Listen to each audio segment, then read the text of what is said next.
Você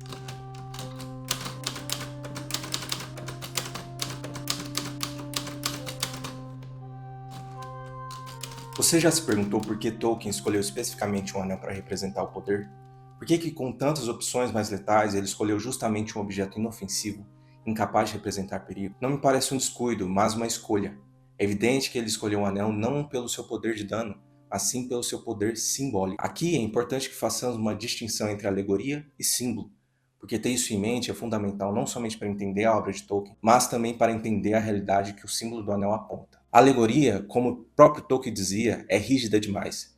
Ela representa uma correspondência direta de um conceito fixo, que sem esse conceito fixo, a alegoria desaba.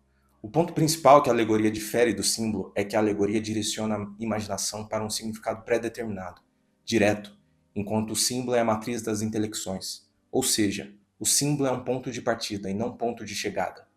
Tolkien já dizia da aplicabilidade que o símbolo pode ter. Isso permite que o símbolo se molde às reflexões pessoais da pessoa e não que a pessoa se molde aos conceitos do símbolo.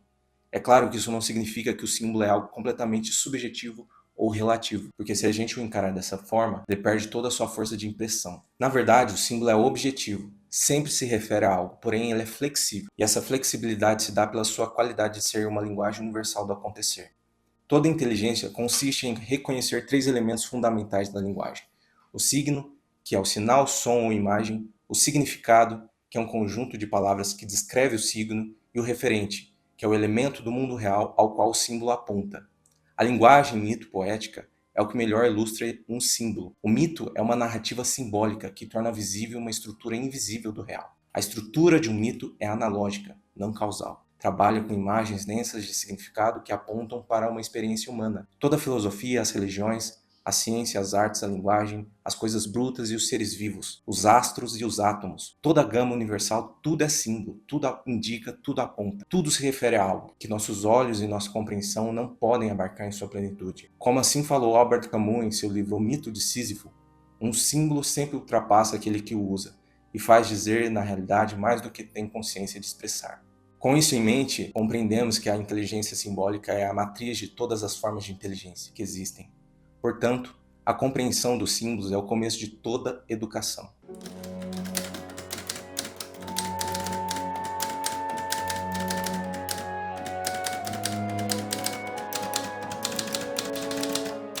Para facilitar a nossa compreensão, podemos simplificar o poder em três tipos existentes: o poder bruto da força física ou militar, o poder monetário e o poder teórico das ideias. O poder bruto, que é o mais evidente, é imediato, se efetiva no ato da imposição pela força. O poder monetário é mais sutil, ele consiste em proporcionar uma certa vantagem. Já o poder intelectual leva mais tempo para se efetivar, pois ele é um processo de incubação de uma certa ideia ou teoria. Evidentemente, o poder de Sauron, na fantasia, é o poder da força bruta, mas nosso objetivo aqui é entendermos a simbologia do anel fora da fantasia, e o porquê que Tolkien escolheu um círculo para representar o poder. Isso nos leva ao terceiro tipo de poder, que é o poder intelectual. A palavra poder, em sua etimologia mais imediata, é poder algo, é ter a capacidade sobre alguma coisa. Ou seja, o poder em si mesmo não existe, ele sempre atua sobre um objeto, e esse objeto pode ser de natureza física ou mental ideal. Porém, todo poder se concentra em ponto de ação, até porque não se pode tudo ao mesmo tempo e o resto não é levado em consideração. Isso nada mais é que a abstração. A abstração é uma das principais características da consciência. Sem ela, nenhum conhecimento sistematizado é possível. Se eu penso em tudo ao mesmo tempo, na realidade eu não estou pensando em nada. Isso também vale para ações concretas, ou seja, não é possível levantar a mesa, a cadeira, o notebook, a câmera, tudo ao mesmo tempo.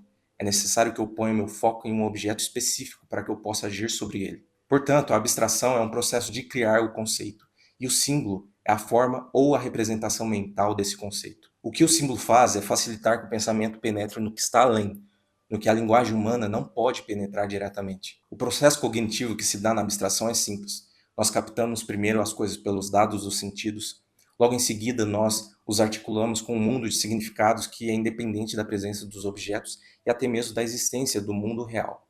Por exemplo, o número 5 é uma abstração de uma quantidade, independente dos objetos que ele representa. Pode ser 5 maçãs, 5 dedos, 5 pessoas e assim infinitamente. O que temos que ter em mente é que a inteligência por trás do símbolo se dá pela semelhança, pela analogia que fazemos com outros símbolos que conhecemos. Suzanne Lang, em seu livro Sentimento e Forma, nos deixa claro isto.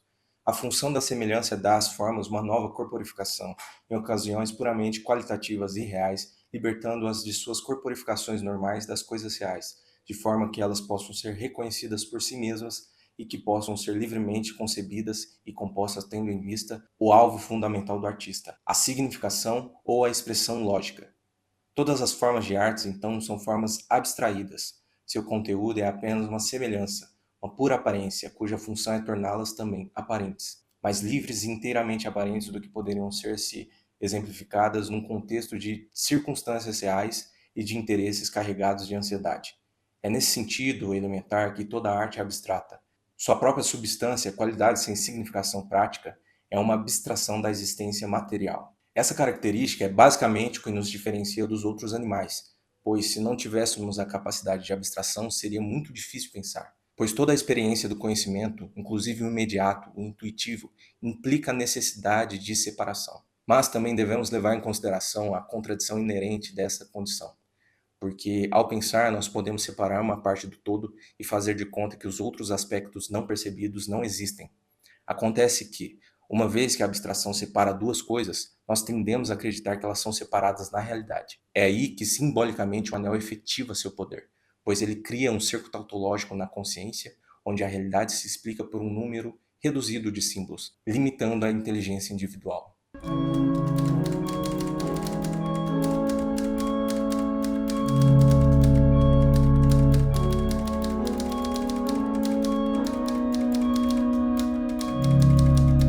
Primeiro, precisamos entender o que é filosofia e como ela influencia o indivíduo, mesmo que ele não tenha consciência dessa influência, e como o termo tautologia pode representar perfeitamente o poder do anel. A filosofia é basicamente um guiamento da consciência. É um conjunto de ideias, conceitos, imagens que guiam a consciência individual a agir dessa ou daquela maneira. No entanto, ao contrário da ciência que busca generalizações empíricas, a filosofia busca esclarecer conceitos básicos que usamos para pensar. A tautologia, por sua vez, tem um significado ambíguo. Ela tanto representa um vício na linguagem como uma verdade necessária, que com um conjunto lógico das ideias e uma abstração precisa da realidade pode ser facilmente corrompida e manipulada. Entenderemos como esse processo de perversão da verdade se efetiva em breve. Por ora, podemos focar em entender que vício de linguagem é basicamente uma redundância, ou seja, uma repetição de ideias expostas de diferentes formas que no fundo não agregam valor qualitativo, apenas quantitativo. Portanto, a filosofia tautológica é um símbolo articulado que forma a consciência do indivíduo de tal maneira que o força a repetir um ciclo lógico de conceitos determinados por aquela filosofia em particular. Em outras palavras, o raciocínio se limita a alguns conceitos, que nada mais são que abstrações. Porém, o indivíduo toma isso como toda a verdade universal, esquece que esses conceitos são apenas uma parte de um todo muito maior que ele não está levando em consideração, e que muitas vezes não é um reflexo direto da realidade, mas um reflexo da própria abstração que ele fez. Aldous Huxley, em seu livro As Portas da Percepção, explica que a consciência é mais eliminativa do que produtiva. O que isso significa? Para evitar que haja uma sobrecarga no cérebro, a consciência elimina o excesso de informações, memórias e conhecimentos para que o cérebro foque na sobrevivência, no que tem utilidade prática no momento. Ele diz: a fim de formular e expressar os conteúdos dessa consciência reduzida, o homem inventou e submeteu a uma elaboração infinita aqueles sistemas de símbolos e filosofias implícitas que chamamos de línguas. Cada indivíduo é a um só tempo o beneficiário e a vítima da tradição linguística no seio da qual nasceu. É o seu beneficiário na medida em que a língua lhe dá acesso aos registros acumulados das experiências de outras pessoas, e é sua vítima na medida em que a mesma língua confirma no indivíduo a crença de que a consciência reduzida é a única consciência, assombrando o seu senso de realidade, criando nela a tendência quase inevitável de substituir os dados pelos conceitos, as coisas reais pelas palavras. Assim sendo, o que podemos designar filosofia tautológica não é uma filosofia específica, mas sim um modo de estruturar ideias, que em última instância prende o raciocínio do indivíduo, ou seja, é toda a filosofia que explica a si mesma, esquecendo todo o resto, inclusive ideias que possam contradizê-la. Portanto, ela abstrai um ou alguns aspectos da realidade e diz que aquilo é tudo que existe, e depois disso não avança, sempre retorna aos mesmos pontos iniciais que ela já tinha apresentado. De formas e contextos diferentes, porém sempre volta aos mesmos pontos de apoio. Assim, ela consegue fechar a consciência individual em um círculo tautológico, um círculo vicioso autoexplicativo, um círculo irreal, mas que se parece real, pois ela, já impregnada na consciência, se intitula a única realidade existente.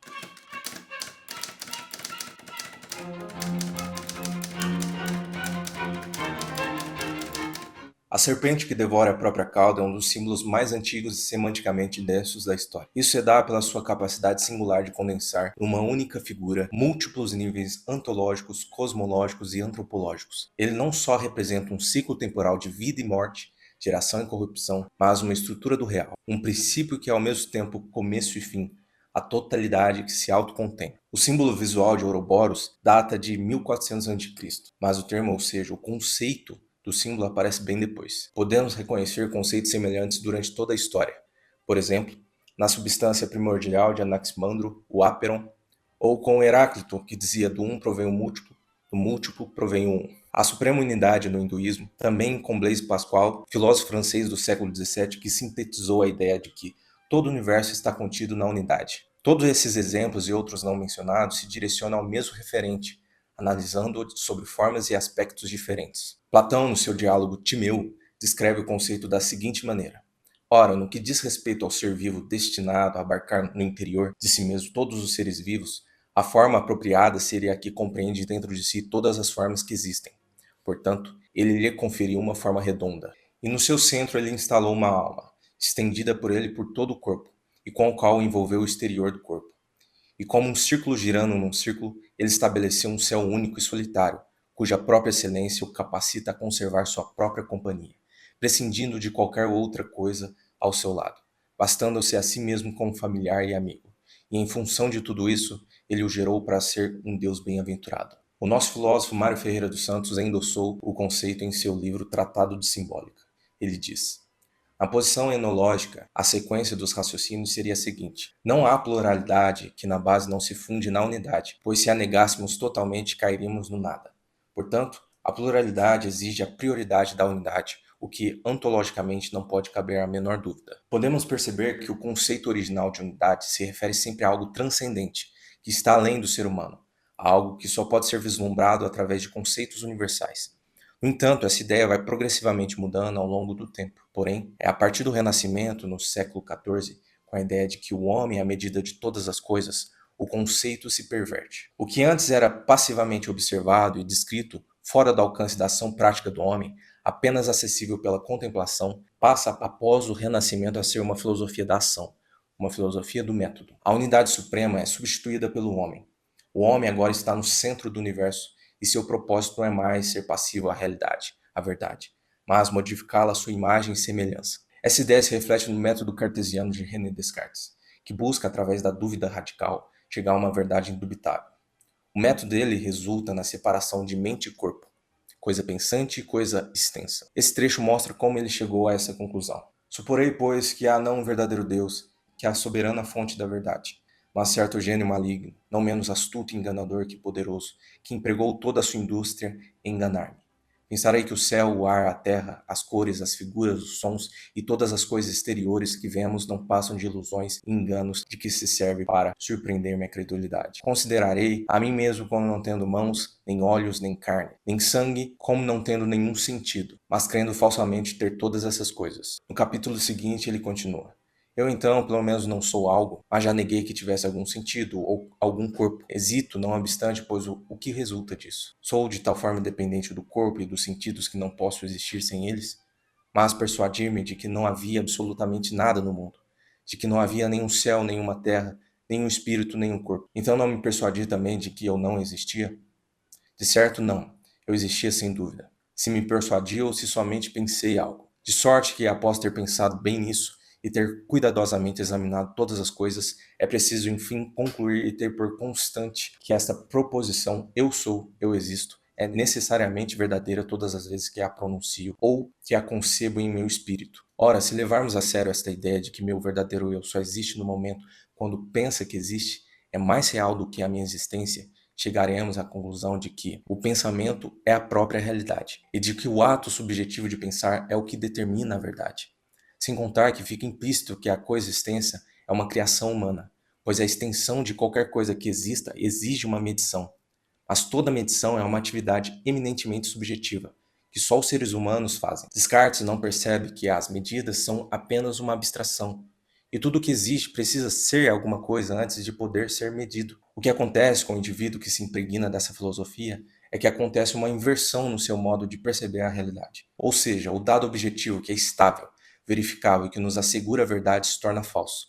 E o pensamento que é inconstante, incerto e reativo se torna a fonte da verdade. O que resulta disso é um subjetivismo radical, que irá culminar em Kant, que desenvolverá toda a sua filosofia no princípio de que não podemos conhecer nada em si mesmo, apenas captaremos fenômenos que nos causam uma sensação. O que Kant faz é nos levar elegantemente de volta para a caverna, de onde só conseguiremos ver sombras refletidas nas paredes. Kant é um assunto denso que pretendo tratar em outro vídeo, mas por hora extrairmos dele o que precisamos. No subjetivismo radical, o indivíduo tem seu princípio de individuação nele mesmo, ou seja, ele se autocontém, assim como o Ouroboros. É uma mente que supostamente consegue abarcar o conjunto da realidade e domina as leis do universo e que, portanto, tem a capacidade de planejar o mundo e impor sua vontade. Se o indivíduo não precisa prestar contas com a verdade objetiva, o senso de responsabilidade se dissolve, pois a verdade subjetiva é anônima e o anonimato tem um potencial muito grande de corromper o caráter. O anonimato leva à irresponsabilidade, e esta, por sua vez, aponta para uma das principais características do anel, a invisibilidade.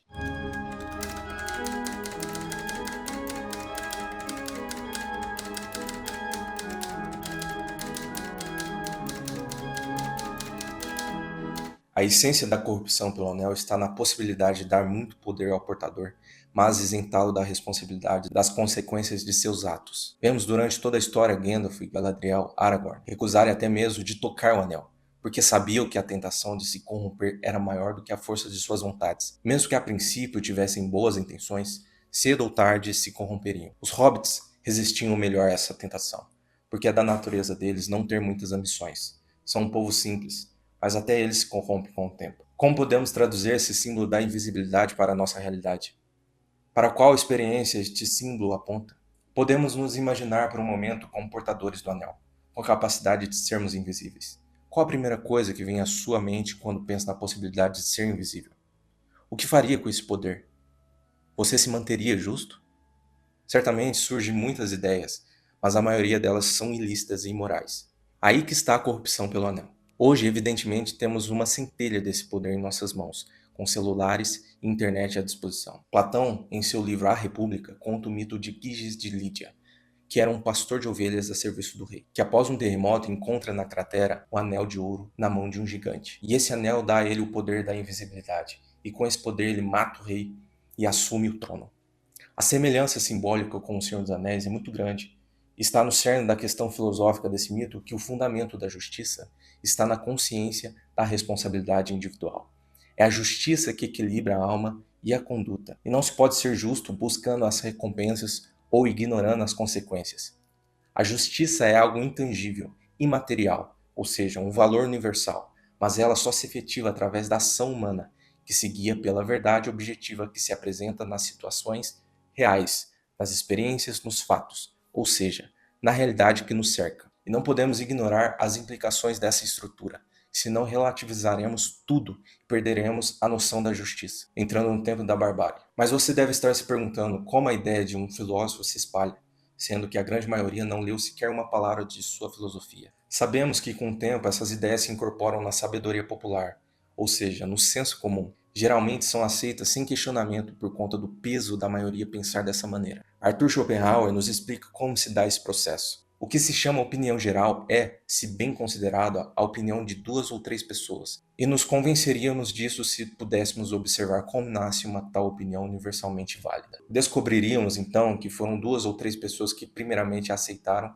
apresentaram e afirmaram que os outros tiveram a benevolência de confiar que elas haviam examinado a fundo, pré-julgando a suficiente capacidade destes. Alguns outros primeiramente a aceitaram, e nesses acreditaram muitos outros, cuja indolência lhes aconselhou melhor crer de uma vez do que buscar comprovações fadigantes. Assim cresceu dia a dia o número de tais adeptos preguiçosos e crédulos, pois como a opinião já tinha um bom número de vozes a seu favor, os apoiadores posteriores atribuíram isso ao fato de que ela só teria podido obtê-las pela validade de seus fundamentos. Os remanescentes se viram então obrigados a admitir o que era geralmente admitido, para não passar por cabeças inquietas que se rebelam contra opiniões universalmente válidas, e por sujeitos impertinentes querendo ser mais inteligentes que o mundo todo. A essa altura, o consentimento se tornou obrigatório. Daí em diante, os poucos capazes de julgar são forçados a se calar, e os que podem falar são aqueles que são completamente incapazes de ter opiniões e um juízo próprio, sendo um mero eco de opiniões alheias. A incapacidade de rastrear essas ideias na consciência e examiná-las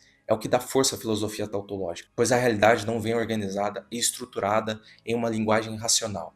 Ela é demasiadamente confusa e difusa, e só depois do impacto que ela nos deixa é que podemos raciocinar sobre ela. E para raciocinar sobre ela é necessário ter vocabulário mental para dar a definição certa às experiências. E só se adquire vocabulário com leitura, pois os livros são a ponte para a verdade.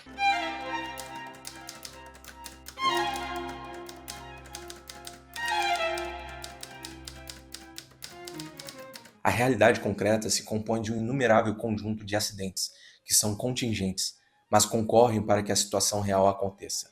É justamente pela presença simultânea e o cruzamento inseparável dessa multidão de linhas acidentais que nós podemos distinguir a realidade da fantasia. Em outras palavras, a realidade concreta é composta de um todo complexo, uma infinidade de perspectivas que não podem ser todas absorvidas conceitualmente. O máximo que podemos fazer é usar os recortes que fazemos, ou seja, os símbolos e os conceitos para entender a realidade, mas eles não são a realidade. Um exemplo de filósofo moderno que toma os conceitos como a própria realidade é Jacques Derrida, que acredita que não há nada fora do texto. A diferença da filosofia tautológica é que ela esquece que é apenas um recorte, uma perspectiva, e age como se fosse a própria realidade concreta. Por outro lado, a filosofia que poderíamos dizer que é considerada normal, reconhece que faz parte de um todo muito maior, e apenas contribui com suas descobertas, submissa à verdade impessoal e eterna. Nesse sentido, podemos seguir a máxima de Aristóteles. A investigação sobre a verdade é difícil por um lado, mas fácil por outro. Sinal disso é nem ser possível captá-la plenamente, nem falhar completamente em alcançá-la. Mas cada um dizer algo sobre a natureza que, tomado isoladamente, contribui nada ou pouco para ela, mas, quando tudo é reunido, gera algo vultoso. De modo que parece vigorar algo como dito no adágio, quem erraria a porta? Nesse aspecto, ela seria fácil, mas alcançar algum todo sem poder atingir a parte alvejada revela a dificuldade da empreitada. E tendo a dificuldade essa dupla face, talvez sua causa não esteja nos fatos, mas em nós. Pois tal como os olhos do morcego estão para a luz do dia, a inteligência da nossa alma está para o que, por natureza, é o mais evidente de tudo. Para Aristóteles, uma ciência é definida pelo seu objeto formal, ou seja, a ciência é um conhecimento adquirido pelas causas. O objetivo de qualquer ciência é claro: clarificar termos, distinguir níveis, estabelecer uma ordem causal, mostrar hierarquias. Isso será muito bem demonstrado com João de São Tomás, que vai refinar essa ideia e estabelecer a estrutura do conhecimento como formal motivo e formal terminativo. Isto é, toda ciência reflete a ordem das perguntas que são feitas, dando a ela um formal motivo, ao passo que o conteúdo da ciência dá a ela um formal terminativo. Se qualquer área do conhecimento perde isso da consciência, ou seja, esquece que o conhecimento reflete a ordem das perguntas e não a ordem da realidade, ela corre o risco de entrar no campo da tautologia. Com isso em mente, temos a possibilidade de identificar quando uma área do conhecimento está pendendo para a tautologia ou é completamente tautológica, no sentido do termo que apresentei aqui. Se quiser se aprofundar nesses assuntos, deixarei todos os livros que mencionei aqui na descrição. Caso tenha interesse por filosofia, literatura e cinema, fique à vontade para se inscrever no canal e curtir esse vídeo. Tolkien tinha plena consciência da realidade ao qual sua fantasia estava alicerçada, e através do simbolismo escreveu uma ficção tão humana quanto qualquer livro de história, e tão atual quanto foi na sua época. Tolkien sabia que quem controla os símbolos controla o destino das próximas gerações. É importante rastrear as ideias que compõem a retórica do senso comum, pois é pela retórica que se move o mundo. Agora que tomamos consciência da importância do símbolo, sabemos que ela aponta para uma realidade da nossa existência. E o poema principal do Anel se transfigura numa compreensão muito profunda da realidade que é acessível a todos nós.